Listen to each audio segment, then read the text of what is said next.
சட்டப்பேரவையில் நடைபெற்று வரக்கூடிய நிகழ்வுகளை தற்பொழுது நேரலையில் பார்க்கலாம். பொதுச்செயலாளர்களுடைய அறிவிப்பிலே பார்த்தீங்கன்னா சென்னையை தவிரன்னு வரும். அதனால் நம்முடைய உணவுத்துறை அமைச்சர் சென்னையில் குடியிருக்கிறதுனால A to Z இன்னும் கொஞ்ச நாள் சென்று கற்றுக்குவார். இப்போ எனக்கு தெரியல.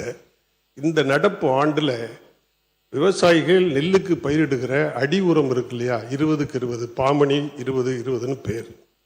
ஒரு மூட்டை 50 கிலோ எவ்வளோ உயர்ந்திருக்கு தெரியுமா? 650 ரூபா உயர்ந்திருக்கு. ஒரு மூட்டை யூரியா 200 ரூபாய் உயர்ந்திருக்கு. இப்ப தமிழ்நாட்டில் எந்த வேலைக்குமே உள்ளூர்ல வேலைக்கு ஆட்கள் கிடைக்கல.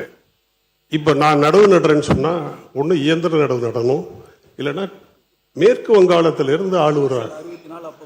அப்புறம் மின்சார கட்டணம் 2 மடங்கு உயர்ந்து போச்சு. டீசல் இல்ல பயன்படுத்துறாங்க. டீசல் பாத்தீங்கன்னா 105 ரூபா 110 ரூபாய்ச்சு. ஆக பூச்சி மருந்து அப்படியே டபுள் ஆயிடுச்சு. பூச்சியும் அதிகரிச்சிருச்சு, பூச்சி மருந்தும் அதிகரிச்சிருச்சு, நோய் மருந்தும் அதிகரிச்சிருச்சு.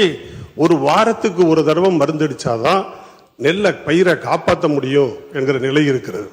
நான் இந்த வறட்சியில 16 ஏக்கர் நடவு செய்திருக்கிறோம்.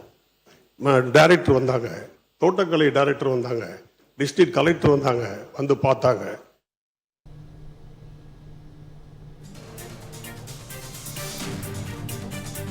தமிழ் ஜனம் சேனலை சப்ஸ்கிரைப் பண்ணாம பார்த்துட்டு இருந்தீங்கன்னா மறக்காம சப்ஸ்கிரைப் பண்ணிடுங்க.